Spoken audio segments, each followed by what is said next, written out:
please stand if able for the Pledge of Allegiance. Pledge allegiance to the flag of the United States of America and to the republic for which it stands, one nation, under God, indivisible, with liberty and justice for all. Roll call, Madam Clerk. Mayor Pape. Here. Councilmember Shavetta. Here. Councilmember Kosmeyer. Here. Councilmember Hand. Here. Councilmember Caldwell. Here. Councilmember Leahy. Here. Councilmember Ryder. Here. Councilmember Silvers. Here. Councilmember Yodrich. Here. Thank you, Madam Clerk. Okay, the first item up this evening is public items, and members of the public are encouraged to use this time to make comments about matters that do not appear on the agenda. Comments about items on the regular agenda will be taken up as each item is considered. Please note, individuals making public comments will be limited to 5 minutes. In accordance with governing body rules of procedure, the city reserves the right to refuse public comments that are personal, impertinent, or slanderous. I do have, at this point, we had a sign-up sheet that was out in the lobby. I have one individual currently on it, and we will have them come forward now. Mr. Crone, if you'd come forward to give your name, address for the record. Good evening, Mr. Mayor, Council. Billy Crone, 6633 Wed Street. I come before you today to raise a grave concern about the violation of our most fundamental liberties, our civil liberties, particularly the liberty of free speech and public assembly. Last week, a U.S. Navy veteran, someone who risked their very life to preserve our civil liberties, was brazenly violated at our city's public community center, a place meant to serve all people equally. The veteran, Dr. Justin Spees, had reserved a seat at that public event, but was unjustly denied entry by the organizing political group after they confirmed his reservation. Despite being told the room was at fire capacity, he documented others allowed inside while remaining in the hall as he was asked to do. His only offense? Carrying a message that differed from the majority present. Not only was this a clear and undeniable viewpoint discrimination, but the room itself was beyond fire capacity, supposedly, endangering 320 people inside, according to the local newspaper. Yet our community center staff did nothing to bring occupancy levels back down to safe levels. Hundreds of others were allowed into the meeting room and held signs with different messages, yet only Dr. Spees was excluded by force from our free public space that is the Tim Murphy Art Gallery. Tim Murphy, for those of you who are newer to council, was also a fellow veteran and dedicated public servant. He helped start the gallery to promote community expression, and I wonder what Tim would say today if he knew his gallery was used to silence dissenting views. What is even more alarming is that no community center staff intervened or attempted to mediate the situation before police were called. When police arrived, Dr. Spees reported a crime to them, citing actual Kansas statute, but that was ignored. Instead, Dr. Spees was physically restrained, stripped of his property, and forcibly removed from the building. This happened here. This happened in our community in Merriam, Kansas, less than 1,000 feet away from where we're sitting now. I'm shaking just thinking that that actually happened in our little city. This was not just an injustice against one man. It was a chilling reminder of what happens when we allow suppression of speech to go unchecked. If our public spaces can be used to silence dissent, then peaceful democracy itself is at risk. Free speech is not just for those who you want to hear. It is the liberty of all people, even those who challenge your views. Adding to the hypocrisy, the group that rented the room presents itself as a civil liberties organization, yet their actions directly undermined Americans' civil liberties. And what of the police officer in charge, Aaron Simmons? The very person who swore an oath to preserve our freedoms instead participated in the stripping of a man of his liberty for expressing an opposing message. I do not simply urge this council to investigate, I demand that this council take decisive action. This city must issue a formal policy to Dr. Spees, who is with us this evening, and those responsible, whether community center staff or police, must be held to account. Policies must be enacted to prevent similar incidents in the future, ensuring that public spaces remain places where all voices can be heard without discrimination, exclusion, or indoctrination. Our liberties are only as strong as our willingness to defend them, even if we don't like what somebody else is saying. Today I ask you, will you stand for fundamental liberties of all people, or will you allow selective enforcement to silence those with dissenting messages? Thank you. Thank you, Mr. Crone. Okay, the fact that nobody else is currently signed up, I would call anybody that, or raise your hand and I'll call on you. Okay, in the front, please come forward, sir, and give your name and address for the record. How kind of you to call me, sir. My name is Christopher Leach. I'm a resident of Merriam, Kansas. I reside at 8600 West 60th Street on the east flank of Mount Ikea. I'm here tonight just to remind you that I'm a frequent volunteer to assist our city. I'm a member of the Board of Park and Recreation Advisors. I've served on several planning committees. Just recently resigned from the Public Art Committee because I have a lot of my own art activity going on. It's a great city to volunteer with because there's always something interesting happening. But I have to tell you, it's really boring being on the park board. And I don't say that because what the park board does is uninteresting. It's because it's so well managed and so well organized. Everything is punctilious. The agendas are always carefully crafted. They're reviewed by everyone in advance. We show up, we're instructed, we're informed about city processes, and we're asked to contribute our civic perspective to the best of our ability, all under the careful management of the director of the Parks Department. We're fortunate to work with a director who has navigated this department through many tumultuous episodes and continues to operate with calm, equanimity, and joyfulness. As a community volunteer, it's my pleasure to serve my fellow citizens here with such capable staff partnership in contributing our energy and our points of view to the development of all the resources here in our community, such as the community center. I will offer as an aside, I don't think there is an individual, in my experience, who's under more scrutiny than our city council and our mayor, than the director of the Parks and Recreation Department, and who continues to show up to all of our meetings and all of our conversations with many community partners of all stripes, with a smile and with a hand held out in welcome, and providing an opportunity for everyone to benefit from the resources that our city has to offer. Thank you. Thank you for serving, Mr. Leach, and we appreciate your comments. Okay, sir, with your hand up, please come forward and give your name and address for the record. Thank you.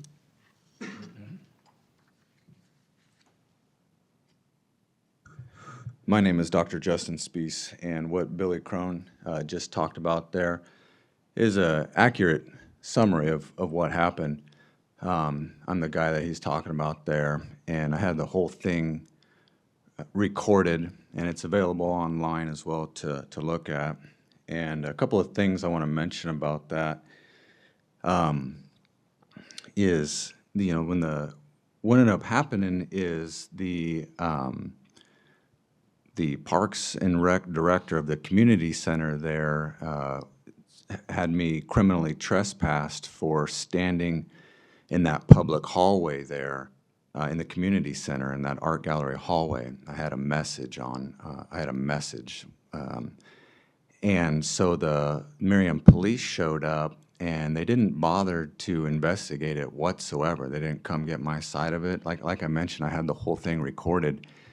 And matter of fact, on the body cam, one of the police officers even acknowledges that I'm recording. Of course, he mislabels me as some kind of auditor, but he acknowledges that I'm recording, and so that's what would be called evidence. So if you're wanting to investigate what really happened, you'd want to get some evidence, but they never asked me my side of it. They just moved to criminally trespass me, and that's what they were wanting to do from the get-go, no matter what. And they say I tried to force my way into that room. It's a complete lie. They said I was agitated, a complete lie. You can go look at the video, 100% calm the entire time, didn't try to force anything. And so that's what makes this, I was arrested, and that's what makes this arrest an unlawful arrest, is because that's a public building. And if you're not committing a crime in a public building, you can't just be trespassed in there for no reason whatsoever. So it's a violation of my First Amendment, freedom of speech, freedom of assembly, freedom of press, freedom to redress grievances. Fourth Amendment violation for illegal search and seizure for an unlawful arrest, and the 14th Amendment violation as well for unequal protection under the law. as mentioned by Billy Crone, not only were there signs inside the building that were ACL, or inside the public meeting room there, and by the way, it wasn't a private event, it was a public event advertised to the public. Not only were there signs in there for the ACLU, they also had tables outside in the hallway with their tablecloths on them with ACLU on it. So the city of Merriam allows one viewpoint into their public forums, the ACLU. If somebody else comes in with an opposing or different viewpoint, they get arrested. They get criminally trespassed and arrested. So that's a 14th Amendment violation as well. And then just for your police, just so you're aware of your police being incompetent, Sergeant Aaron Simmons there tried to tell me that that was a private business, and because it was private, I could be trespassed for no reason. And he wasn't open to reasoning whatsoever. I tried to explain to him, like, what are you talking about? This is a public building, man. This is a community center. This is the city's building. And he's like, no, it's a private building. And I tried to warn him. I said, you know, if you arrest me, it's going to be an unlawful arrest. You're going to find yourself in a lawsuit. And he went back and forth with me. No, that's not going to happen. And so, but like I just said, I mean, I laid out all those amendments there, First, Fourth, and 14th Amendment.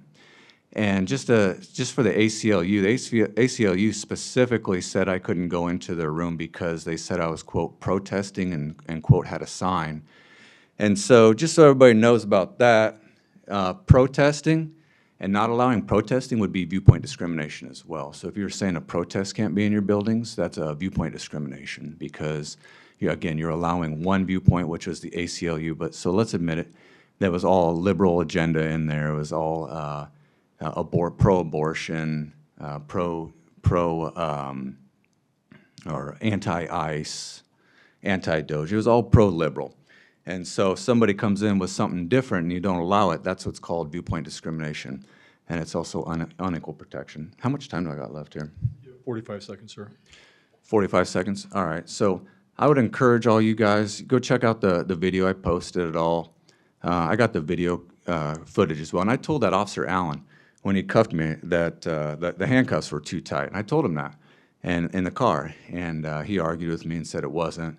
So we had him, he rechecked them, and sure as shit, one of them was too tight by their own policy.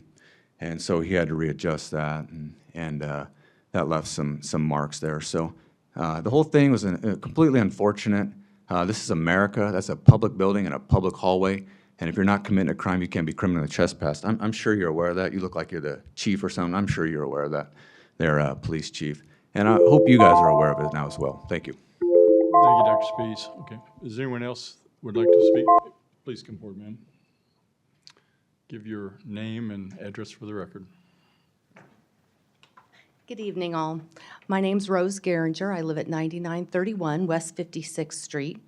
I have a couple of topics that I would like to bring to your attention. The first of all, it's hard to believe that on a day like today that we had so much snow here recently. And when we moved here in 1999, so 25 years ago, we had the best snow removal in Johnson County. Everybody in Johnson County was amazed at how well Merriam took care of the snow. I had a house full of kids who would have loved to snow down our very gently sloping street, but Public Works was there as soon as there were 2 snowflakes on the ground, and they were cleaning it off and cleaning it off. So my kids learned to sled down the backyard. But now the situation is completely different. In these 25 years, now Overland Park is doing a better job than Merriam, and that's sad. I don't know if we have fewer trucks, fewer drivers, fewer plows. I would be interested to know, in the 25 years since we moved here, what is the census of trucks and drivers? As I was going to work and coming down Merriam Drive on one of those really snowy mornings, the streets were still snow-covered, but I saw city plows in parking lots of properties that the city's just purchased on Merriam Drive. I'm like, why are they plowing parking lots when the streets need to be cleared?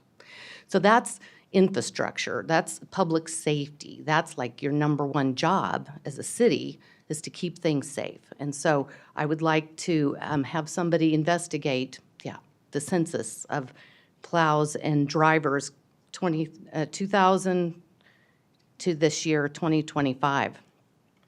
Secondly, I attended that ACLU event. I was sent the initial invitation about a week before the event, and I saw that it was going to be at the Blue Valley Library, and I'm like, that's a long ways out there, 151st and Antioch. So I was like, nah, probably can't do that after work. Well, the day before the event, somehow it ended up in my inbox again, and it was here at the community center. I thought, well, I can make that. So I made arrangements, and neither of the invitations included any RSVP, the ones that I received. So I did not RSVP for that event. I know using the library spaces, you have to have 3 conditions. It has to be free, it has to be a nonprofit, it has to be open to the public. So they moved it from the library, so figuring they would have a similar situation. Now, maybe they paid rent at the Merriam Community Center, and in that case, it would be, their event inside that room. But again, I never had a place where I could register to attend, so I just came and attended the event. It was a packed house, and there were people standing around the edges of the room, but I had no idea what was going on in the hallway until I saw the video that was provided several days later, and I thought, my gosh, I was sitting inside that room listening to, the regular rhetoric that you would expect, just wanted to find out what the ACLU is bringing to Merriam and what kind of messages they had. It's a really bad look for Merriam. When you see that video, it's a bad look. It's a bad look for our community, the community center, which is a public building. I'm paying taxes for that thing to build it, maintain it, and have it staffed. So it was just really disturbing to find out that I had been at an event where somebody, a veteran, had been so egregiously treated by our public servants. And the community center staff that was getting involved were not helpful, to say the least. So I just want to make sure that you are aware of that. I did attend the event, and if we were worried about fire codes, we were well past that before the event even started. Thank you. Thank you, Ms. Geringer. Does anyone else would like to come forward this time? Okay. I see no one raising their hand, so we will close out the public items this evening, and we'll move on to the next item on our tonight. It's the consent agenda. All items listed under the heading are considered to be routine by the City Council, may be enacted by one motion. There will be no separate discussion of these items unless a council member so requests, in which case that item be removed from the consent agenda and considered separately. We do have 4 items this evening. Does any council member wish to have any item removed? Okay, I see nobody wanting to have anything removed. I would entertain a motion. Go ahead, Mr. Silvers. Mr. Mayor, I'd like to move that the council approve consent agenda items number 1 through 4. Okay, we have a motion. Do we have a second? Okay, Ms. Trevetta. Mr. Mayor, I second. Madam Clerk, we have a motion and a second. Councilmember Shavetta. Aye. Councilmember Kozmeyer. Aye. Councilmember Hands. Aye. Councilmember Caldwell. Aye. Councilmember Leahy. Aye. Councilmember Ryder. Aye. Councilmember Silvers. Aye. Councilmember Yodrich. Aye. Motion passes 8-0. Thank you, Madam Clerk. Next item up this evening is the mayor's report. We always like to talk a little bit about the things that have occurred over the last 2 weeks. And I might have missed some people, so please speak up at the end here if I did. But I attended a Zoom meeting with Johnson County, Wyandotte County mayors. We had several individuals from the 2026 FIFA committee give us an update on the plans they have been discussing. There are numerous subcommittees dealing with a variety of tasks, such as fire, police, EMS, transportation events, funding, et cetera. There's a lot more to be discussed. We still do not know which teams will be playing there or how many are coming to the metro area or how long they may be here. We do know that there's going to be a base camp for at least one team and maybe as many as 3 teams, is what we've been told. Okay, I attended the 64th Annual Metro Mayor's Prayer Breakfast over at Bartle Hall. Catherine Quinn was the MC. Susie Rowan, a ministry leader, Bible teacher, and attorney, gave the inspirational address. She's taught classes for Bible study fellowship in Brazil and India, served as executive director and CEO of BSF for 12 years. She called on everyone to use their leadership to serve the communities in a unifying manner that is pleasing to God. Okay, I hosted the Northeast Mayor's Luncheon at the Merriam Grand Station Lofts. One of the topics included the renewed attempt to take away the shiny Indian mission and fairway from the city and give it to a single tribe. This legislation is currently being proposed in the state legislature, and I would encourage people to reach out to legislators and encourage them to vote no on this. It's an important part of our local and Kansas history, and obviously should represent all tribes and not just one. I and council member met with Mr. Engel to set tonight's agenda. I attended a legislative town hall meeting at Sylvester Powell Community Center. Our local state legislators spoke about current bills being proposed at the state level, and evidently we're in the midway portion of that this session. Johnson County Commissioners Becky Fest also spoke about county issues that were occurring as well. I, Lauren, and Krishovia, and Chief McLaughlin attended the polar plunge, okay, at Aletha Lake. Okay, that was really exciting. I wanted to jump in, but the chief held me back.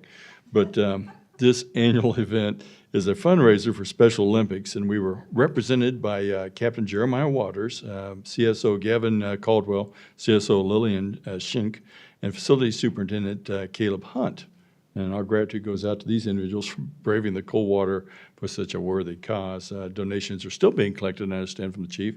If you want to go to the site there and make a donation in Merriam's honor or our team's honor for Special Olympics. So, and that concludes the end of my report anyway. So do I have anything from the council that I missed? I'm sorry if I did, but okay. Well, let's just move right along then. Next item up would be council items. And the first one is approve the 26 City Council budget goals and objectives, and we got Mr. Engel at the podium. Thank you, Mayor, Council. Next item on the agenda is approval of your fiscal 26 City Council budget goals and objectives. Every January, city staff solicits budget goals from the council as we start to assemble the following year's budget.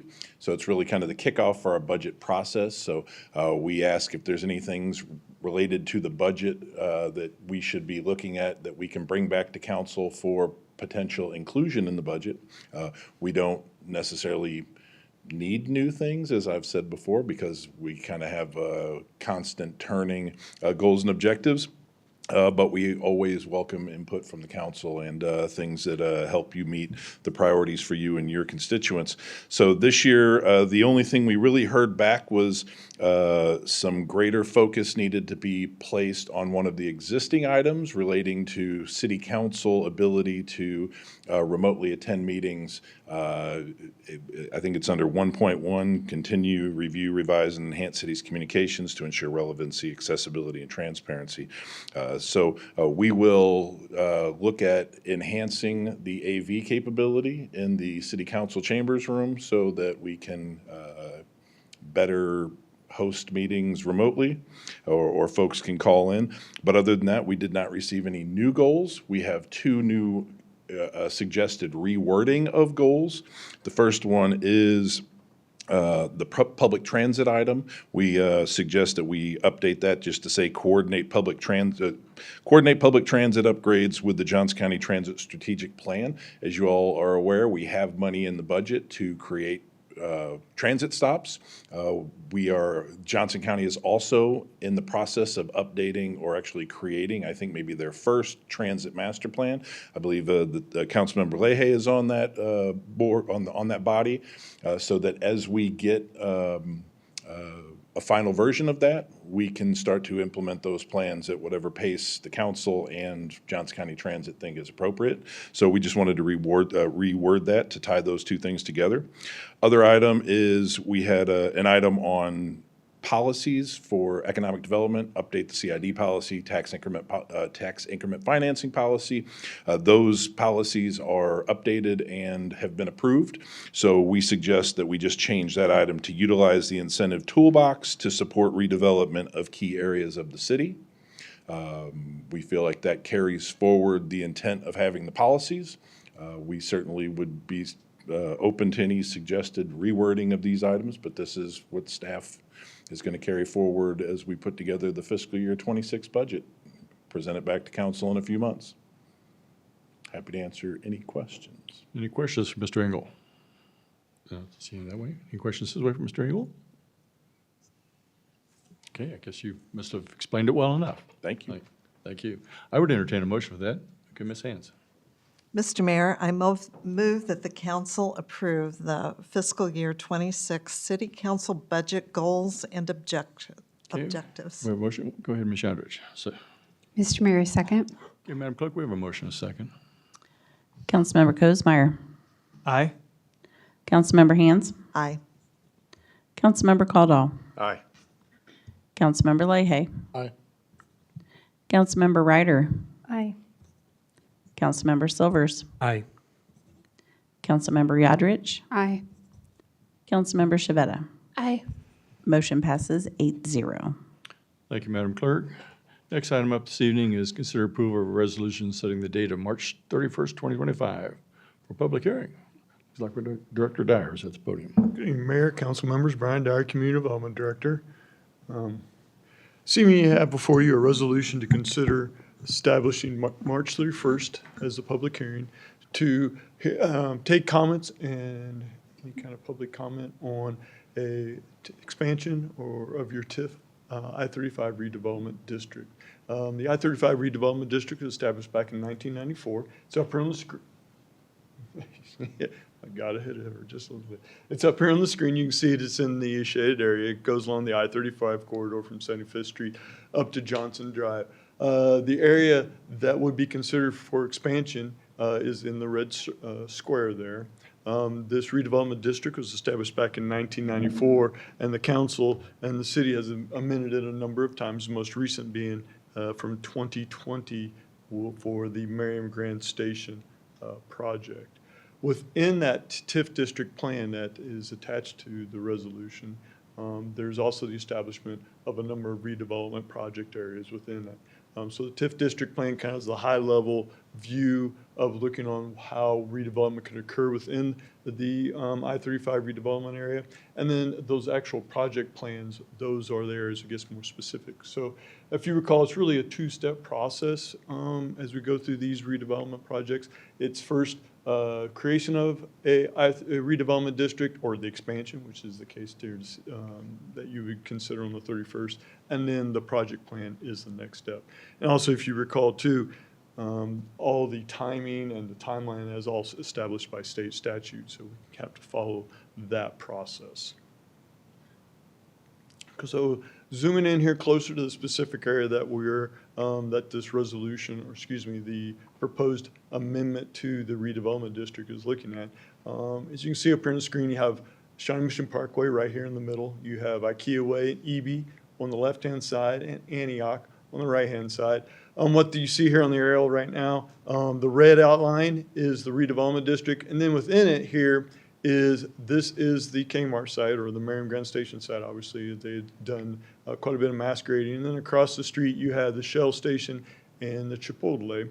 And then over here, so all these areas are all within the redevelopment district. And then this area over here, the area that we're going to, that the amendment would consider, is not currently in the redevelopment district. Also, kind of just remind everybody, I think we're all aware of it, that recently the city closed on properties that were owned by the Johnson County Library Board. Those are the properties that are outlined in blue-green. Again, over here, these properties are within the redevelopment district. These properties are currently out. Obviously, we all know Shawnee Mission Parkway, high-trafficked area, a lot of exposure there, a lot of great redevelopments going on there right now with Merriam Grand Station. We also certainly anticipate the potential for redevelopment to occur on the north side of this area. And as we also are familiar with, redevelopment of the built environment typically requires a public-private partnership in the form of TIF increment financing and other incentives along those lines. So bond counsel, your financial advisor, as well as staff, is also they're all supporting and recommending expanding the I-35 redevelopment district. Again, just to zoom in a little bit closer, it's the area here in the red box. So this is Slater, Shawnee Mission Parkway, Antioch, and West 62nd Terrace.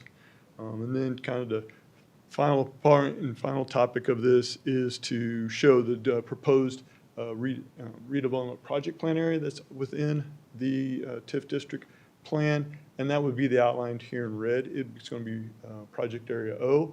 Project Area M to the south, that's Merriam Grand Station. Project Area N, as in Nancy, that is the Chipotle. So Project Area O would be all on the north side around the Chipotle project area. Again, tonight is simply a resolution to consider establishing March 31st as a date for the public hearing to consider the amended TIF, consider the amended I-35 redevelopment district. Kind of again, March 31st would be a special meeting, but as I mentioned earlier, we do have timelines that we have to meet to keep this all going forward, to be anticipation of any kind of potential redevelopment of the area. So with that, happy to answer any questions. Go ahead, Mr. Leahy. How long has the library been on that site, there on that corner? Early 50s, I believe, 1956. Yeah, 56. They haven't been paying, there's been no property tax collected from that area since the mid-50s? That would be my understanding, yes. Any other questions for Director Dyer? Not really a question, go but ahead, just Mr. sort of President. echoing the same statement. I think this is a responsible use of TIF right here because we're not removing very much, area from the tax base since most of it is already the library, and it gives us a lot more flexibility to improve it and make it more developable. And those are obviously points that will, as we go through the process of amending or considering amending the TIF district plan, and then if it goes forward with the project process of establishing a project plan area O, more of those details we'll have available at those times. Any other questions for Director Dyer? Okay. Seeing none, thank you, Director Dyer. I would entertain a motion for that resolution. Ms. Shadridge? Mr. Mayor, I move that the council approve a resolution setting March 31st. Did we already do that one as the hearing date? Okay. I was going to say, setting March 31st, 2025 as the date for a public hearing to consider adding area to the I-35 redevelopment district. Okay, we have a motion. Do I have a second? Go ahead, Ms. Hans. I second that. Okay, Madam Clerk, we have a motion, a second. Councilmember Hands. Aye. Councilmember Caldwell. Aye. Councilmember Leahy. Aye. Councilmember Ryder. Aye. Councilmember Silvers. Aye. Councilmember Yodrich. Aye. Councilmember Shavetta. Aye. Councilmember Kozmeyer. Aye. Motion passes 8-0. Thank you, Madam Clerk. It looks like next item up is consider approval of a bid award for Pro Electric, purchase 2 generators. Director Kumke is at the podium. Good evening, Mayor and Council. This item includes purchase and installation of 2 generators, one at the Community Center and one at Public Works. The generators will provide backup power for these facilities during power outages so that the city can provide essential functions and serve the community. These generators are sized for uninterrupted full power for 48 hours at peak demand load. On February 14th, we opened bids and we received them from 5 contractors. We're recommending, after reviewing the bids and talking to all the contractors, we're recommending going with Pro Electric's bid in the amount of $534,249. As you notice in the package, they are not the low bidder, and I have a number of reasons listed in the packet, and I'll go over those, the main points in general, but I'd be happy to answer any questions you may have about them. First of all, the low bidder actually withdrew their bid based on the discovery of an incomplete equipment quote. The second low bidder, their completion time is a lot longer than Pro Electric's. They were indicating that they would not get their generator completed until spring of 2026, whereas Pro Electric could complete the generator installation by fall of 2025. That way we'd have our generators in before the winter. The other main item is that Pro Electric would plan to complete this project during non-service hours, so that would minimize disruption to the community center, whereas the second low bidder, CAM, their plan was to have two 48-hour windows of shut off with a temporary power generator. So those are the main reasons that we're recommending going with Pro Electric. And I would be happy to answer any questions. Caleb Hunt on the back row is our facilities superintendent. You probably recognize him, but he'd be happy to answer any of the technical questions or design that you have as well. Any questions for Director Kumke? Okay. I see no questions this time. I would entertain a motion then. Go ahead, Ms. Hans. Mr. Mayor, I move that the council approve a contract with Pro Electric for the purchase and installation of generators in the amount of $534,249. Okay, we have a motion. Do I have a second? Okay, Ms. Yadrich. Mr. Mayor, second. Madam Clerk, we have a motion and a second. Councilmember Caldwell. Aye. Councilmember Leahy. Aye. Councilmember Ryder. Aye. Councilmember Silvers. Aye. Councilmember Yodridge. Aye. Councilmember Shavetta. Aye. Councilmember Kozemeyer. Aye. Councilmember Hand. Aye. Motion passes 8-0. Thank you, Madam Clerk. Looks like I'll just let you, Director Kumke, tell us about the next one. Okay, so the next two items are actually related to the 49th Street project land acquisition. This first item is a resolution. As you know, the 49th Street project, we've been talking about it for a while. It includes a 2-inch mill and overlay, replacement of curb and gutter, pavement markings, stormwater improvements, a new sidewalk on both sides of the street, and a bike lane on the south side of the street from Knox Avenue to Antioch Road. The project has been heavily advertised. It's been in our CIP for the last 3 years, and residents have been informed through multiple letters, social medias, newsletters, a public meeting, and on our monthly CIP. The project design has been completed, and the utility companies are getting ready to relocate in advance of the project, and we're also in the land acquisition phase. So this project is a mile long from Schweitzer to Antioch, so we have a number of properties that we need to obtain easements from. There's 69 properties affected, and of those 69, 64 are temporary construction easements. Those are primarily because when we're installing a new sidewalk, we have to meet ADA requirements, so we need less than a 2% slope. So that requires us to go in and regrade and install the driveway approaches. Some of the properties, because they're steeper, we have to take the driveways a lot farther back, but they are temporary construction easements that will expire within 2 years after the project. The other 5 are permanent easements, but they're very small slivers on corner properties, primarily for sidewalks where we're connecting into existing sidewalks, and we just need a little bit more property. We have retained Oric and Erskine as our right-of-way counsel, and Mr. Oric has been actively engaged in the project. I mean, staff has been talking to a number of property owners, and Mr. Oric has sent out 2 letters, as well as attending a recent public meeting so that he could obtain easements from property owners. Per city policy, all residents that grant the city an easement are justly compensated based on the fair market value of the property. And as of February 28th, 38 of the 69 affected property owners have signed the necessary easements. There are 31 property owners that have not yet signed. To my knowledge, it's not that anybody's upset or against the project, at least I haven't heard that. I think it's just a matter of a lack of response. I know the mail system, like we've been coming up checking the mail every day, and it isn't always here, so I don't know if that's part of it, but we have sent out a number of letters, so I would assume that they've received those letters. We will continue to negotiate with these property owners in good faith, but in order to access favorable bids and get the project done within the construction year, we need to move forward. Our right-of-way council has recommended that we begin the condemnation process, and under that process, it's a multi-step process.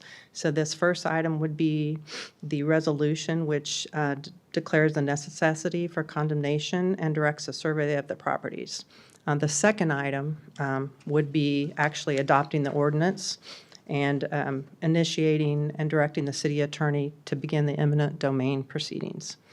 What our plan would be is if this resolution and ordinance are approved tonight, we would send out another letter notifying residents, this is our last chance, we're getting ready to go to condemnation, and then we would file the petition in the court next week.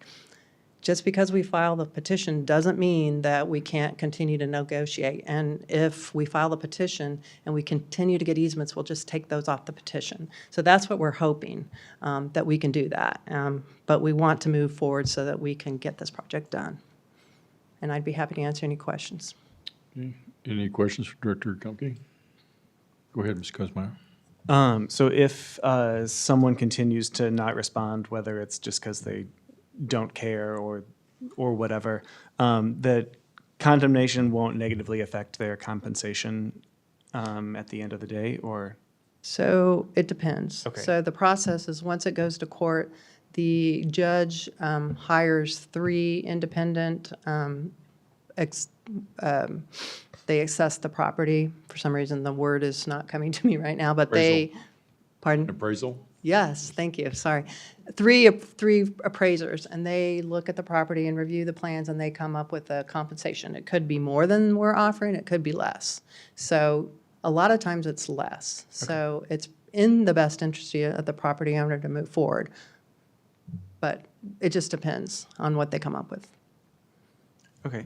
And then, so of the 31 that haven't responded, are they all of the temporary construction easements, or are some of them, some of the, like those corner lots? 4 are the permanent corner lots, and the rest are temporaries. And we'll try to get out and knock on Yeah. doors, and we'll try to do everything we can so that we don't need to go, through this process. But it gives us the ability to, bid the project and move forward on it. If I could, I just want to remind the council that we actually went through the same process with 55th Street. When we have big, long streets, especially the ones that are a mile from west border to east border, there's just so many properties. You've got people that are property owners that live out of state. You've got folks that sometimes are just don't check their mail, and they're just not responsive to city reaching out to them. Again, it's a necessary evil sometimes for the public good, but we will continue to make sure that we do our best to reach out to them. Okay. Any other questions for Director Kumpke? Is that a question going to make a motion? Okay, I'm going to entertain a motion. Mr. Silvers, go ahead. Yeah, since this is my ward, I think I should make this motion. Please do. Mr. Mayor, I'd like to move that the council approve a resolution declaring the necessity and authorizing a survey and descriptions of land for the 49th Street project from Schweitzer Road to Antioch Road. Thank you. I'm going to enter a second. Go ahead, Mr. Leahy. I'd like to second that motion. Okay, Madam Clerk, we have a motion and a second. Councilmember Leahy. Aye. Councilmember Ryder. Aye. Councilmember Silvers. Aye. Councilmember Yodridge. Aye. Councilmember Shavetta. Aye. Councilmember Kosmeyer. Aye. Councilmember Hands. Aye. Councilmember Caldwell. Aye. Motion passes 8-0. Okay, and you've kind of covered a little bit. Do you want to cover any more on this next item? Just to add that this is the second step where if you adopt the ordinance that directs the city attorney to initiate eminent domain proceedings. Okay. And we're requesting waiving the first reading. Gotcha. Any questions, Director Kumpke, before I ask for a second motion? Oh, yes, go ahead. I Mr. have a question on the appropriateness of waiving the first reading. I mean, this isn't a routine thing. We don't condemn things on a regular basis. Yeah, I would. So in the spirit of transparency, do we have 2 weeks? Can we let this sit out there and talk about it next time? There's a reason that we have multiple readings.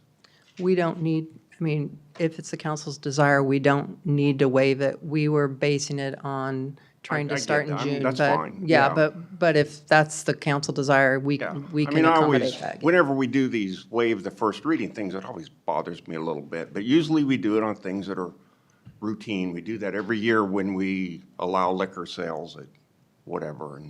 And this isn't a routine thing, in my opinion. Do you have additional questions that you want to ask or conversation? And in my opinion, it is a routine kind of thing. Okay, go ahead, Ms. Shveta. I was just, didn't we waive the first reading when we did 55th Street? So I think we did it before. That's why. I'd just like to add, I mean, we've tried to reach out. I don't think it being in the city council meeting minutes in 2 more weeks is going to change the 31 property owners' minds or get to them any different than what we've already tried to do. Thank you, Mr. Leahy. All right. So any other discussion on this item, or? Okay. So, So I do have a question. So if we do move it, if we do wait, if we don't waive the first reading and we have the second reading and then the vote next meeting, that does or doesn't necessarily affect our project schedule? When's the next meeting? 2 more, Yeah, 3, 2 weeks. 2 Yeah. more weeks, so that'll just add in, it takes 75 days to get through the process, so Okay. it will get the start date a little bit later. Okay. And like I said, we're gonna, just because we file doesn't mean we're not gonna continue to negotiate. In fact, I went to our mailbox and found another easement in the mailbox, so hopefully they just keep trickling in. I'd like to, if we were to vote and approve item number 5 to consider approval to condemn them, it doesn't automatically condemn them tonight. We still have to go through all the legal proceedings that take up to 75 days. Correct. we're just moving the process forward a little bit quicker. Go ahead, Mr. Dink. No, I mean, even when you, so the actual condemnation and the taking doesn't occur until you get all the way to the end of the process. You get the fair market value from the appraisers, and then the city can abandon the process at that point in time if they decide they don't want to pay whatever the appraisers found at the fair market value. The actual taking doesn't occur until we pay the money into court, at least 75 days from now.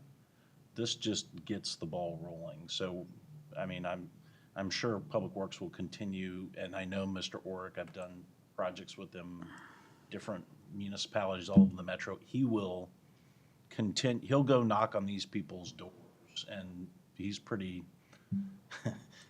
dedicated to run these people down and trying to work out mutually agreeable situations. So he will continue to do that throughout this process. Yeah, thank you. Mr. Dink. Okay, Mr. Kozmeyer? Sorry. So if I'm a property owner and I don't check my mail ever, but I do look at the city council meeting minutes, and I see that, this passed tonight, that doesn't lock me out from still coming to you and like running to my mailbox, seeing that I have a letter, and then Correct. going forward with the original process. Correct. Okay. Any other questions?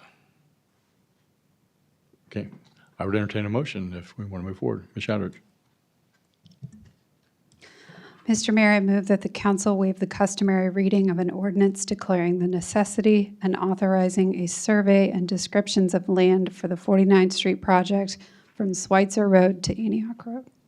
Okay, we have a motion. Do we have a second? Mr. Silvers. I second that. Okay, Madam Clerk, we have a motion, a second. Councilmember Ryder. Aye. Councilmember Silvers. Aye. Councilmember Yodridge. Aye. Councilmember Shavetta. Aye. Councilmember Kozmeyer. Aye. Councilmember Hands. Aye. Councilmember Caldwell. No. Councilmember Leahy. Aye. Motion passes 7-1. Thank you, Madam Clerk. Okay, it looks like next item up, though, would be now approval of that ordinance. I would entertain a motion for that. Go ahead, Ms. Hands. And Mr. Mayor, I move that the council approve an ordinance declaring the necessity and authorizing a survey and descriptions of land for the 49th Street project from Schweitzer Road to Antioch Road. Okay, we have a motion. Do we have a second? Go ahead, Ms. Shadridge. Mr. Mayor, second. Madam Clerk, we have a motion, a second. Councilmember Silvers. Aye. Councilmember Yodridge. Aye. Councilmember Shavetta. Aye. Councilmember Kozmeyer. Aye. Councilmember Hands. Aye. Councilmember Caldwell. Aye. Councilmember Leahy. Aye. Councilmember Ryder. Aye. Motion passes 8-0. Okay, thank you, Madam Clerk. It looks like the next item up is staff items, January financial update. We got Director Porth coming to the podium. Hello, good evening, Mayor, Council. So as I promised during the last report, you'll now find with the report a little memo that has some highlights and maybe any concerns that we might see. Unfortunately, this one is just the memo. The report is not attached with it. So very briefly, when we were doing a review of the report, I had some concerns with how we report our sales and use tax here. So as I believe everyone's aware, sales and use tax takes about 2 months to get to us. So even though we've received some in January and in February, that would actually be taxes for the months of November and December. So if we're doing good accounting, that means we're supposed to go in and book those to the prior fiscal year. So we all start our fiscal year, January 1 here.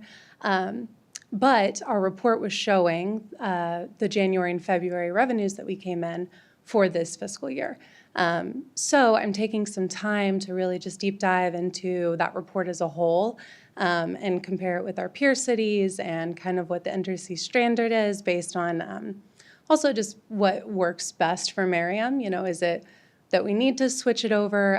Because it is a little alarming when you see a report and it says $0 for a high level revenue like that, even if it's just for a month or two. So just kind of looking at what everyone else does, what we really need to be able to, and what we're allowed to do in Kansas, but taking this time to also really look at the entire report and see if there's any other updates or changes or maybe any better accounting we could be doing. So next time for February, you will see a good completed report that all feel confident in saying, you know, we're good financial stewards and we're balancing transparency with not causing the public any maybe unneeded alarm. So we did get in our sales and use tax. We're just looking at how we should report that. So the rest of some of the other highlights, our real property tax came in slightly above what we had budgeted. You'll see our first tranche came in at about 55% of what we had budgeted. We will get one more large deposit in about June. So fingers crossed, that one also comes in high and we'll have a little bit of extra money. Everything else is looking really great. Our expenditures are looking slightly under where we would expect them to be, which for the first month is great because sometimes we open up large POs and encumbrances and those things. So the only highlighted concern I have is just that our Johnson County sales and use and public safety tax is currently under budget, but that is for fiscal year *24. So it's not too much of an alarm. It's just something that we have to be mindful of as we're projecting for '25. Nothing we can do about it for last fiscal year, but we have one more month to come in for fiscal year *24. And so it's just something that we'll look at all those together and then make sure we're on track for '25 and adjust if we need to. So, but everything else is looking great and well on track. And again, thank you for having some grace with me on that report. I promise the next one you get is going to be beautiful, perfect, amazing. But if you would like to see a tentative draft of January, happy to provide that as well. So it just will have zeros for sales and use tax. If that causes you concern, I can cross it out for the moment, but happy to answer any questions if you have any on that. Yes, ma'am. I just want to say thank you for your transparency and thoughtfulness and thoroughness with that explanation. I appreciate it. Yes, ma'am. Yeah. Any other questions, Director Porth? Okay. Thank you. Okay, thanks for the update. Next item up will be community development update. Looks like Director Dyer is coming to the podium. Hey, Mayor, Council. Just a couple of quick things. Grant process, if anybody knows of folks who are going to be doing improvements this spring and summer, please send them towards David Easley. He'd be happy to talk to him about our sustainability and exterior grant programs. Had a number of folks been coming in doing the property tax rebate program as well as our franchise fee program. It's always good to see folks coming in and getting some assistance from us, so that's fantastic. Just to let you know, each year we'd have a community rating system. It's a system through our FEMA, through our floodplain, that folks who get flood insurance, because the city participates in the program, gets a little bit of a 5% discount on their flood insurance. We started that back in 2020. It's been 5 years, so this year we get a full review on that process. So we've been very busy gathering up all the documents for them as they prepare for the review that will be done later in March. So with that, I'll be happy to answer any questions. Any questions for Director Dyer? Yeah, did you say March for the CRS? End of March, yep, it'll be, again, every year we renew with all the documentation, but this will be actually be an interview with them. Cool. Any other questions? Oh, go ahead, Mr. Silvers, go ahead. The Mercedes building appears to be totally open, and they are doing business in there, huh? They are, yes. So we can just wander through, or are they going to have a big party and a grand opening? I believe yes to both. Oh. You feel free to wander through. They Okay. might try to sell you Okay. a new car, but I do believe they are also preparing for a larger event, yes. Thank you. Any other questions for Director Dyer? Did you have the date or? Yeah, there's going to be a ribbon cutting coming soon. They're a member of the Northeast Johnson County Chamber, and so you'll see an invite coming real soon. Okay, thank you. Any other questions for Director Dyer? Okay, go ahead, Mr. Silvers. The 5-year review of the grant, that's just Johnson County making sure that we are distributing that money properly and noting it correctly? No, the 5-year review is actually through FEMA. It is for the insurance program. So not to get too deep into the weeds, but all flood insurance is backed by the federal government. And we go through so FEMA's kind of the administrator of that program. Communities can do a variety of things to improve the discount that they get for their residents who participate in the flood insurance program. And so every year, so we've done all that, so we get essentially a 5% discount for residents who get flood insurance. So every year we have to go through and recertify that we do a variety of things. Every year we do that, but this was just a 5-year moment in which they decide they need to come do a full review of the programs. Okay, thank you. I misunderstood. I thought it was a grant. It is, no, it is not. It Thank you. is essentially a discount that folks get on their insurance. Okay. Any other questions? Oh, go ahead, Ms. Shredder. Sorry, Brian. No, it's When's okay. homegrown opening? I don't know. Do not know. Just Sorry. kidding. It was just Will there be a ribbon cutting? Yeah. Can we go to brunch? Yeah. Yeah, are there snacks? Okay, thank you, Director Dyer. I think we're good. Next item up is the single hauler update. Good evening. We do have an update for you this evening, not just the same, we're waiting on it, update that I usually give. Bids did come in for our RFP. We got 5 responses from 4 companies. I believe you all have that information. It is not something I'm going to go into detail tonight. We are going to discuss at the March 24th work session after the City Council meeting. Please review all that information that you all have received. It is a lot of information. I believe it's over 100 pages. So please make sure that you're prepared to have conversations. We did have a work group session today to discuss those initial bids. There are a number of follow-up questions from the work group, also from staff reviewing those bids, just knowing how to review bids and looking at what questions we need to ask. Following up with those who did respond to the bids, trying to get those answers just for a substantial amount of conversation that I believe we're going to have after we receive all those answers. So again, more to come, but I believe on March 24th, we're going to have all the information that we need and be able to have a final conversation. This is the same timeline that you've seen for months now. No changes. We're still on the right track. We're still on the same schedule. I'd be happy to answer any questions. Any questions for Ms. Gordon? There you go. Guess you're doing an excellent job. Thank you. All right, well, that takes us to informational items. We had the Planning Commission draft minutes and the Public Art Committee minutes were in our packets. Does anybody have any questions, concerns from those minutes? I just have a comment. It was good to see that Commissioner McConnell is still continuing to reiterate the importance of safe crossings of Shawnee Mission Parkway. And hopefully now that the city has that library site and with the TIF in place, we'll be able to do a little bit more to help make that happen. I'd like to see that, Gotcha. especially once homegrown opens. A lot of crossings. Okay. Soon to come. Okay, Mr. Sorry, we have, Mr. Shredder, I was just going to say the public art meeting was great, and we've, not Jason and I, but the committee has narrowed it down to 3 artists, and I'm excited for what they are going to come up with, so. Well, thank you guys for serving on those committees. Can you tell us where exactly the space is that you're looking at for? Yeah, this yeah, first for one? sure. So it's at the community center. So the interior stairwell of the parking structure, and then the exterior staircase, like by the stop sign where the ADA ramp comes down the hill, on the south side of the site. So we asked the artist to give us a proposal for both of those spaces as part of their site-specific proposal. Did I summarize that correctly, Jason? Okay.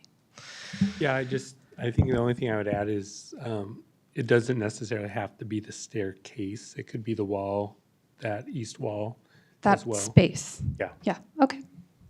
Good questions. Good. Looking forward to seeing it. Okay, Mr. Engel, do you have any other items from staff? No, I'll just remind the council that we've had in the last 2 weeks since we met last time, 2 significant snow events that, and publicly thank our Public Works Department and our Police Department for keeping everybody safe, and remind the council that according to our last resident satisfaction survey, the highest rated city service at 95% was snow removal. Happy to answer any questions you have. Any questions for Mr. Engel? No questions for Mr. Engel? Okay. All right, and I know there's no executive session, I understand. Okay. Well, that takes us down to, I'll entertain a motion for adjournment. I'd be happy to make that motion. Ms. Sands, make the I motion. move that we adjourn. We have a second? Ms. Shouders? Mr. Mayor, I'm happy to second that. We have a motion, second, Madam Clerk. All in favor? Aye. Aye. Meeting's adjourned.